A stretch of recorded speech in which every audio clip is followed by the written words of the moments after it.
hard. And I think the USDA is starting to recognize that. I think they're starting to look at trying to come up with more innovative ways to deliver meals to kids. I know in Binghamton they're looking to do some outreach in parks, and we're going to have a focus on that this year. Our markets, actually, the Broome County Department of Health is going to help fund some markets, farmers markets, over the summer.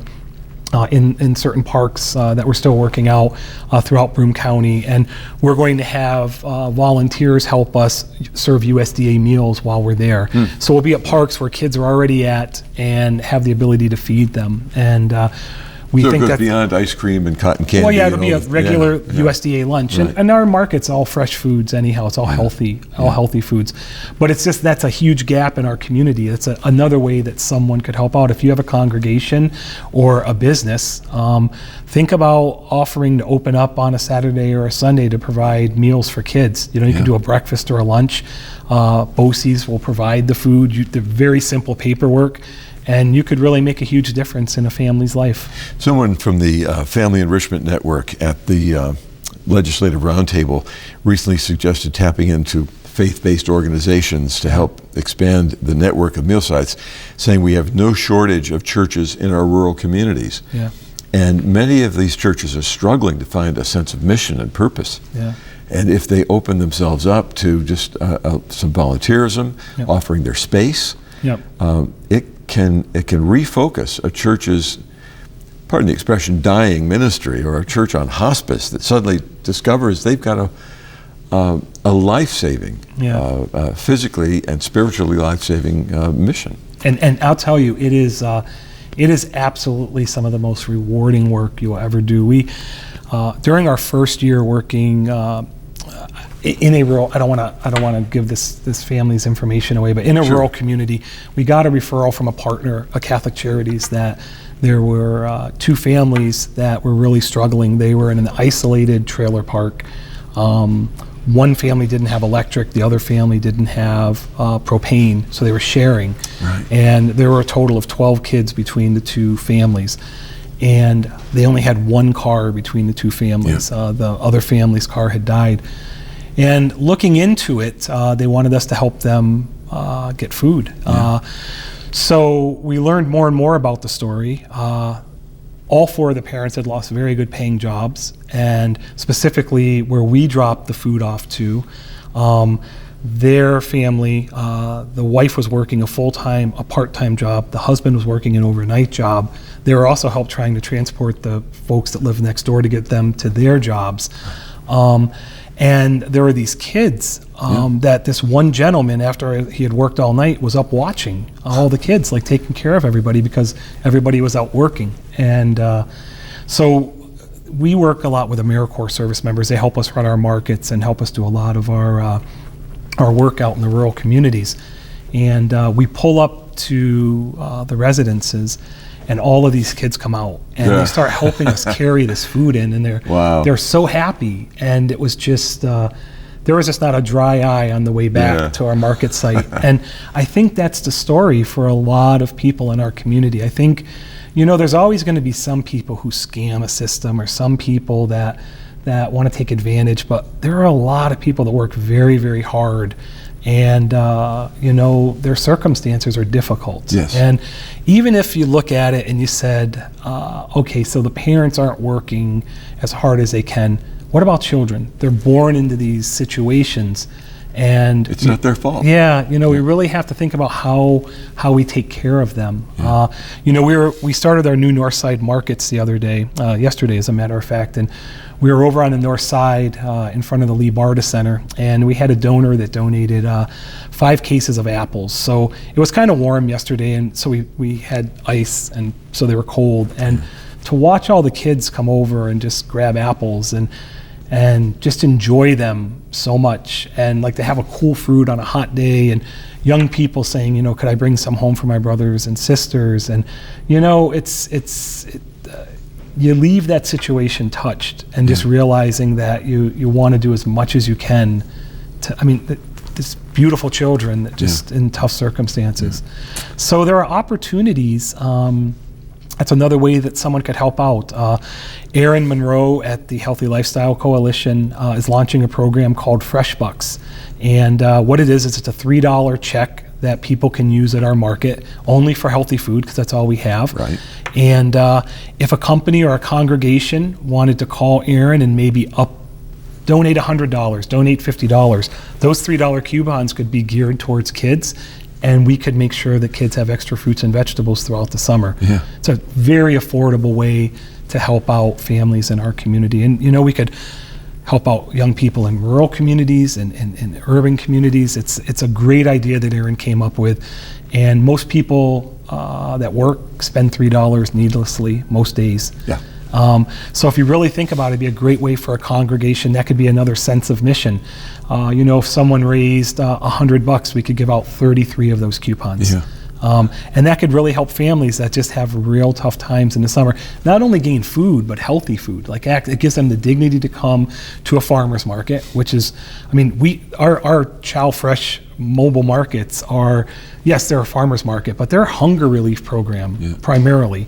CHOW views it very strongly as a dignified way to address hunger in our community, because at a farmer's market, the person with the most can stand next to the person with the least. And there's not that stigma. So we can help people gain access to healthy foods so that they have the ability to choose foods that they and their family would like.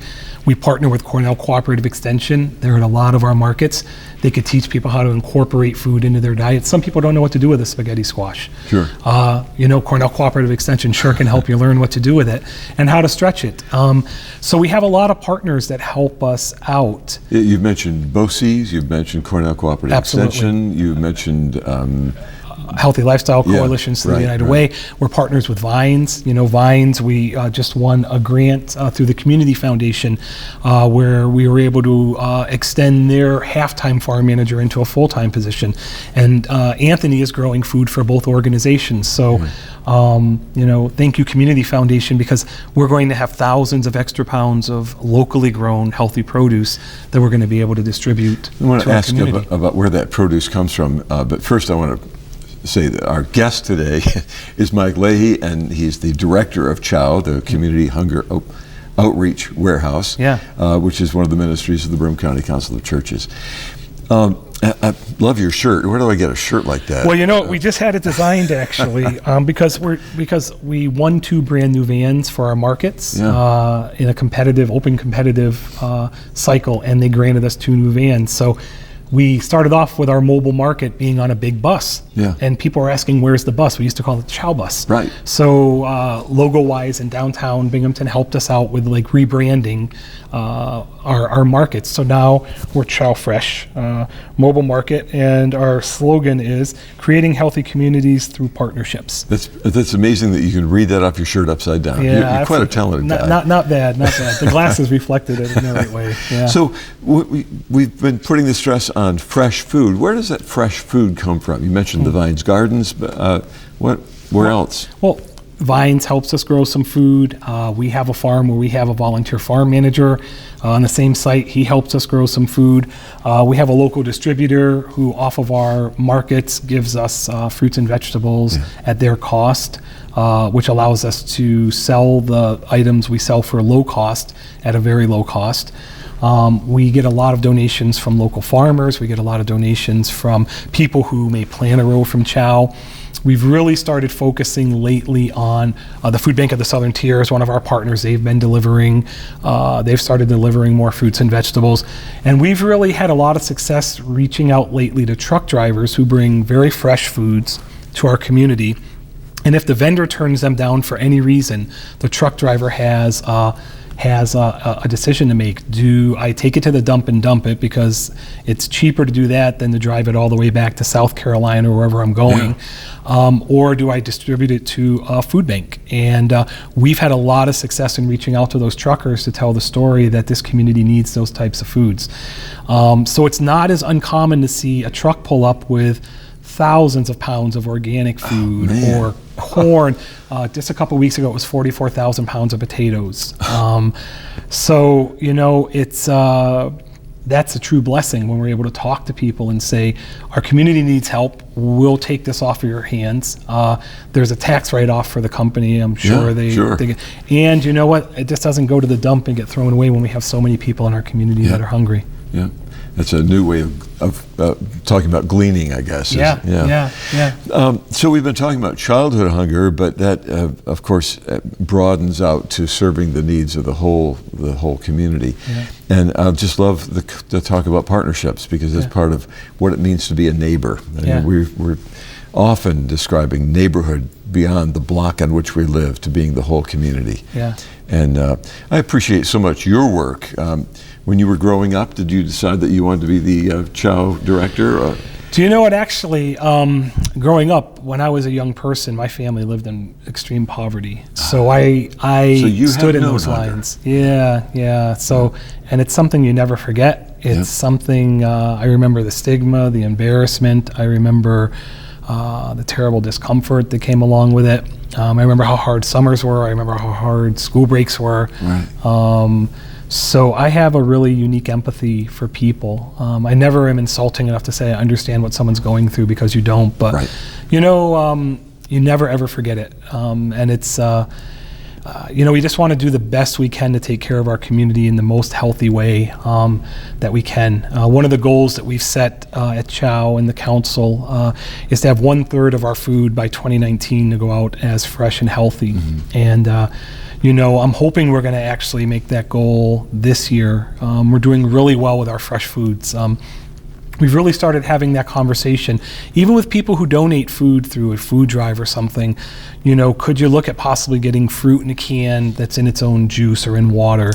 You know, could you gear more towards fruits and vegetables, you know, tuna fish, healthy beans, things like that. And you had mentioned someone just planting a row in their own garden, the CHOW row. I think that's a wonderful idea.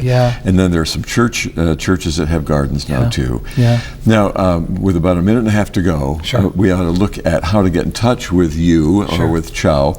My first thought is, you know, you just do a Google search for CHOW Binghamton or CHOW Broome County Council of Churches. That will get you where you have to go. It will. But what about a phone number? Yeah, sure. It's 724-9130. 724-9130. Yep, extension 337. Okay. And, you know, if you want to volunteer, man, especially over the summer, if you could help us staff a meal site, if you could help us, you know, put more of the fresh bucks out into the community. These are real, tangible ways that, like, you can make a difference, like right now, to help people in our community. You help your neighbor. And, you know, that's what we're all about. We're about partnerships. We're about helping people and connecting all the services available so that our community thrives. Great. Mike Leahey, Director of CHOW for the Broome County Council of Churches. Thank you so much for being with us. Thank you. And for joining us and helping us to, talk about ways to work toward alleviating childhood hunger, but hunger in general as well. I'm Jeff Kellam, hoping that you will get in touch with CHOW and volunteer or in any way to help out. And we'll see you again next week on the Encounter program. In the meantime, please be gentle with people and with yourself.